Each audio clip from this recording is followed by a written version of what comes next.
Well, we're sitting here today in our latest new instruction, which is a £19.5 million penthouse in Mayfair's Park Lane with a wonderful terrace all overlooking Hyde Park, which has just had about 2 years of refurbishment and has just been placed on the market.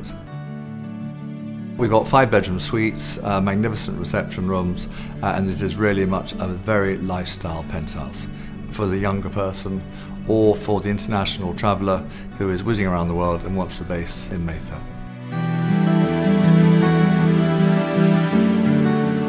Well, overall for Prime Central London, commonly now known as PCL, it's been a very, very strong market, a surprisingly strong market, and we're now back to figures in excess of our 2008, so 2007-2008 peak. For Mayfair alone, it's been a very good year. The overhang over the large investment properties have all been sold. We predicted at the beginning of this year a step change in values for Mayfair because we'd looked at the values in Belgravia and Chelsea, etc. And we've seen a step change from an entry level for a very good modernised flat at say £2,500 a square foot in Mount Street, Davies Street off Berkeley Square to over £3,000 a square foot. And we're now looking and predicting if we catch up with some of the other prime buildings in other parts of Prime Central London, we're going towards £4,000 a square foot. So far what I've said sounds very good. The difficulty at the moment is that we have the value but we don't have the volume. Most of the people who own the properties, they have no desire to sell.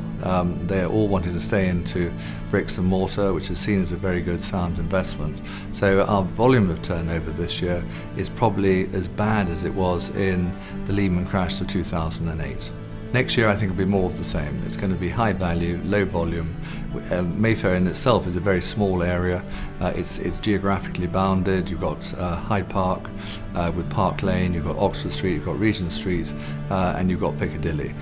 Planning restrictions means you can't build up in the air like New York and other worldwide cities, and you can't spread out and reinvent the area, rather like sort of Chelsea is old Chelsea and there's now new Chelsea. You know, Mayfair is Mayfair, it's bounded, there's always a shortage of supply and there's always a very high demand.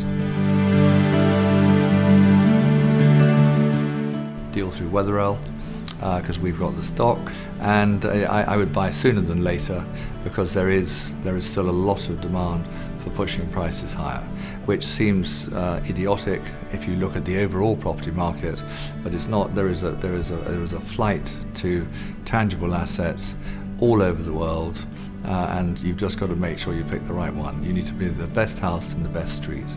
If you do that, you'll never go wrong.